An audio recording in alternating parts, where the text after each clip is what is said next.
Hello again. I trust you are well. I am Peter Kirby, staff writer at Activist Post and author of the book Chemtrails Exposed, a New Manhattan Project. In this video, I will read from my new article titled The Air Force Cambridge Research Laboratories and the New Manhattan Project. Evidence presented here suggests that the Air Force Cambridge Research Laboratories served as the main laboratory for the development of today's New Manhattan Project. As the puzzle pieces keep falling into place, I trust that you will continue to follow this story. Let us begin. Readers of this work now know that the post-World War II development of the New Manhattan Project appears to have been captained largely by the RAND Corporation and the Air Force Scientific Advisory Board, or SAB. RAND dreams things up, and the SAB evaluates and promotes RAND's products. In this ecosystem of New Manhattan Project production, a laboratory where people build lots of the necessary scientific equipment would also be required. That laboratory was most probably the Air Force Cambridge Research Laboratories. For all about the New Manhattan Project, please refer to the new, greatly revised and expanded second edition of the author's book, Chemtrails Exposed, a New Manhattan Project. The Air Force Cambridge Research Laboratories, or AFCRL, did work in just about every area of scientific study applicable to the New Manhattan Project, or NMP. The AFCRL did work in ionospheric physics, meteorology and weather modification, atmospheric electricity, low-frequency electromagnetic waves, atmospheric sensing, weather radar, over-the-horizon radar, ionospheric heaters, atmospheric sounding rockets, weather satellites, advanced air traffic control systems, atmospheric tracers, brain wave research, and more. From their 1962 progress report, we learn, quote, "For many years, the Air Force Cambridge Research Laboratories have conducted wide-range meteorological investigations affecting almost every phase of Air Force operations. AFCRL's mission in this area, in cooperation with other military and civilian agencies, is the accumulation of new knowledge of the entire gaseous envelope of the Earth, its variations in pressure, temperature, composition, and circulation. One of its ultimate goals is a detailed understanding of the factors that affect the weather, which may lead to a capability to accurately predict it and perhaps to control it on a limited scale." Unquote. The evidence for the author's assertion here is pervasive. The AFCRL has been at least partially funded by the Advanced Research Projects Agency as well as the National Aeronautics and Space Administration, or NASA, two organizations heavily implicated in the NMP. On an ad hoc basis, the AFCRL advised NASA, the Weather Bureau, the Defense Atomic Support Agency, the Atomic Energy Commission, Boeing, General Electric, the North Atlantic Treaty Organization, and other organizations associated with the NMP.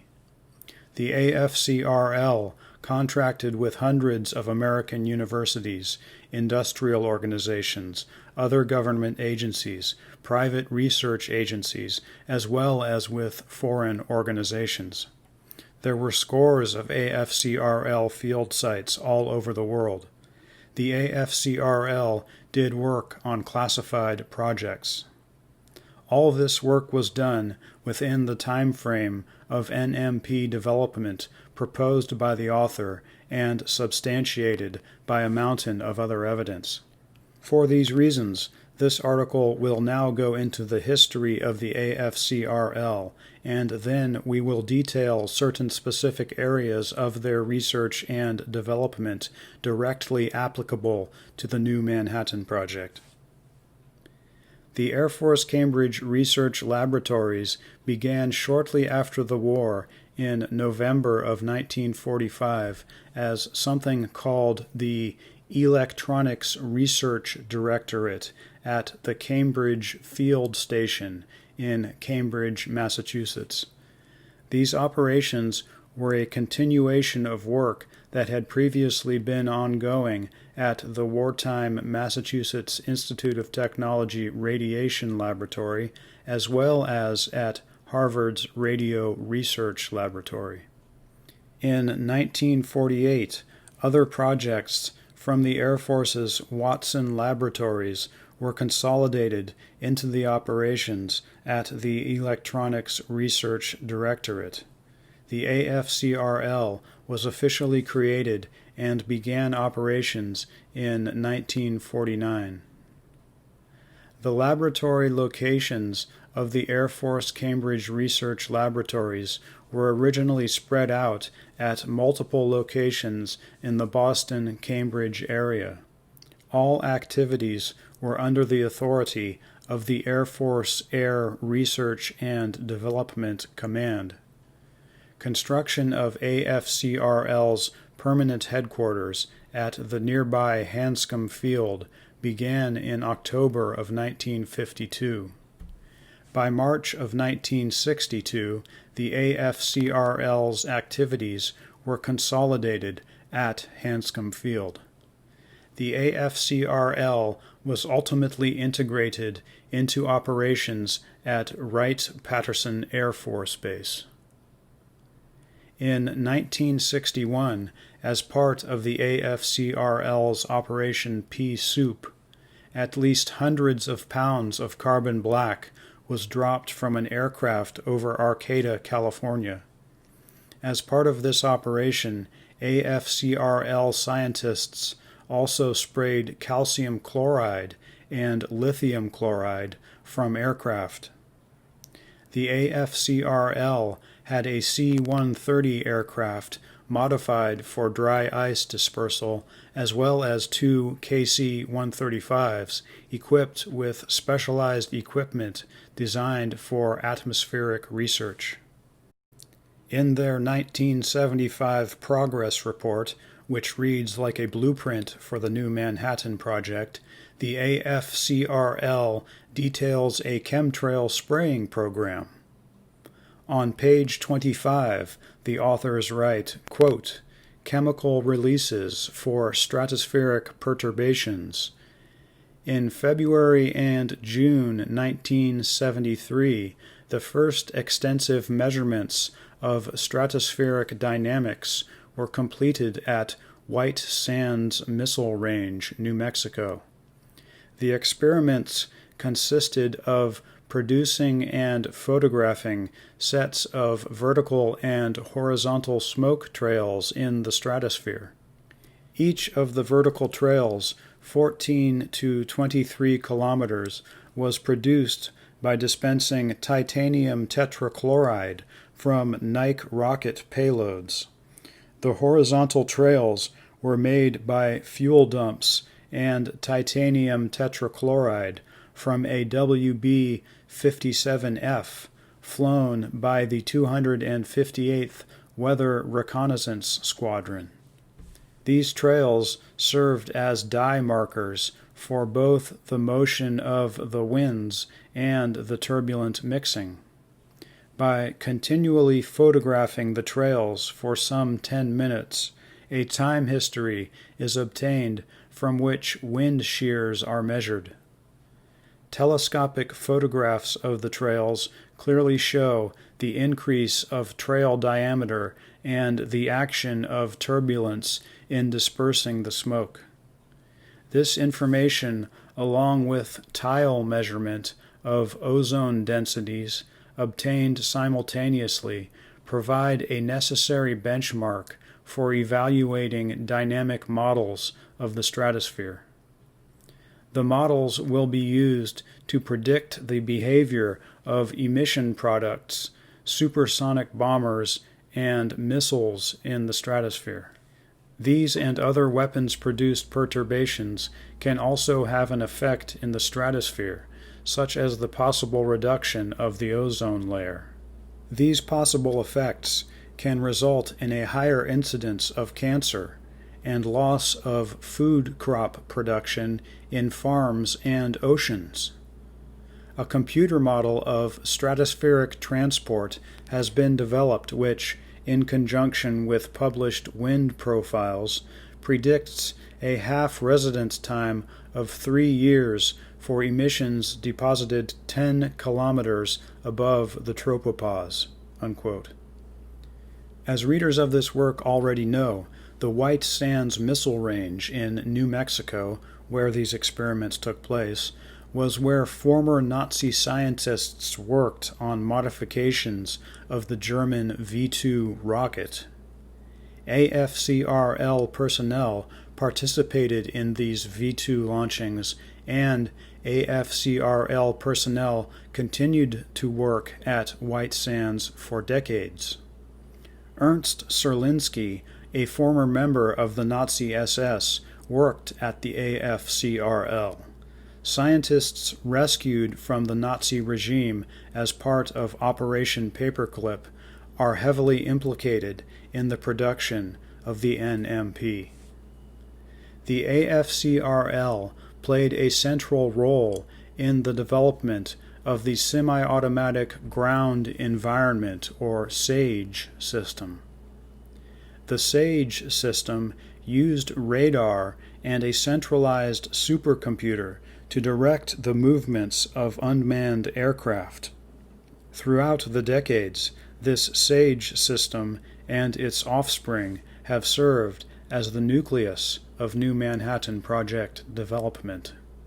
Almost from the very beginning, the AFCRL supported the SAGE system. The SAGE system started originally with something called the Valley Committee.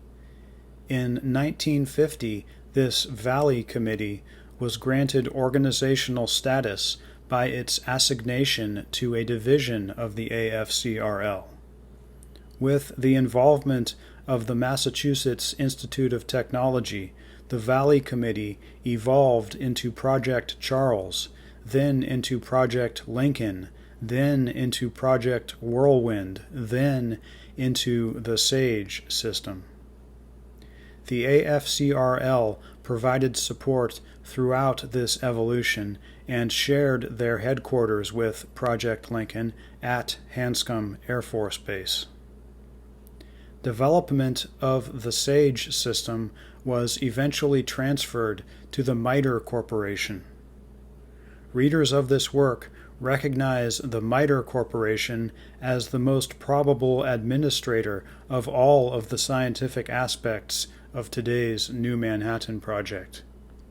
As readers of this work already know, ionospheric heaters play a central role in today's New Manhattan Project. The predecessors of today's ionospheric heaters were known as Over-the-Horizon or OTH Radar. Consistently, the AFCRL worked in the field of OTH radar, and the AFCRL was fundamental to the establishment of an early, powerful ionospheric heater at Arecibo, Puerto Rico.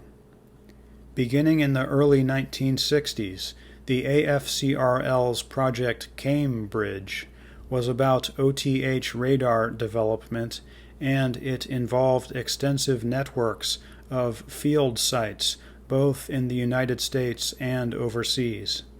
One of these sites was operated by AFCRL personnel, while the others were operated under contract.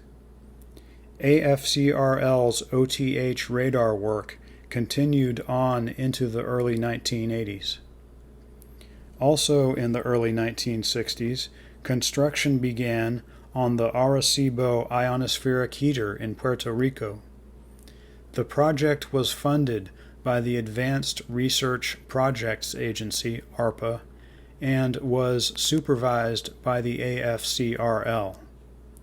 AFCRL research previously conducted in the 1950s was fundamental to its capabilities. Arecibo began operating in early 1964, and the AFCRL continued to support operations at Arecibo for decades. Many people refer to today's chemtrail spraying operations as Project Cloverleaf. They claim that this is the official name of the new Manhattan Project. If one searches online for the term Project Cloverleaf, one will find quite a bit of material, but very little credible documentation substantiating the assertion that Project Cloverleaf is the official name of this project. Your author has apparently uncovered the most credible evidence yet.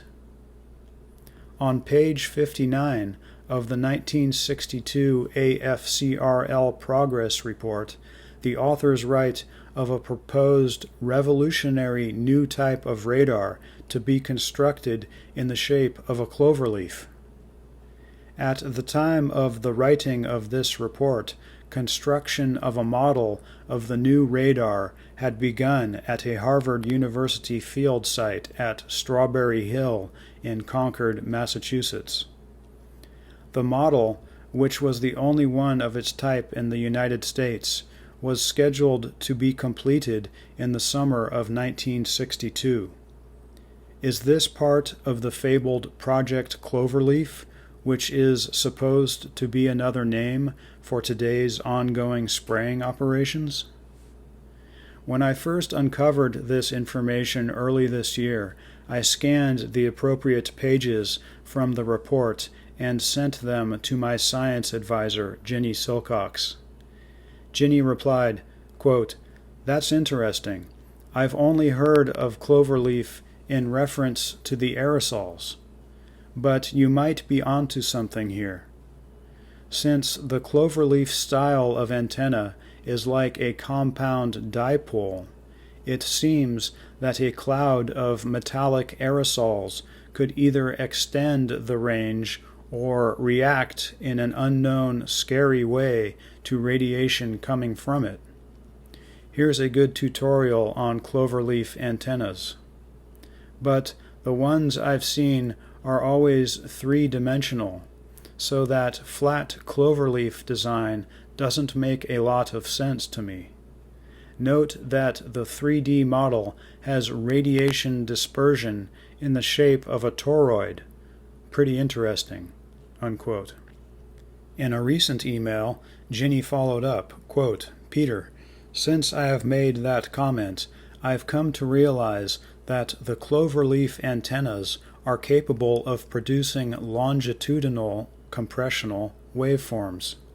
That's the kind of energy that can mobilize or retard cloud movement.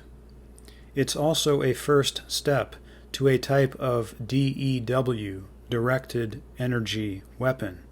Unquote. Having a good science advisor really comes in handy.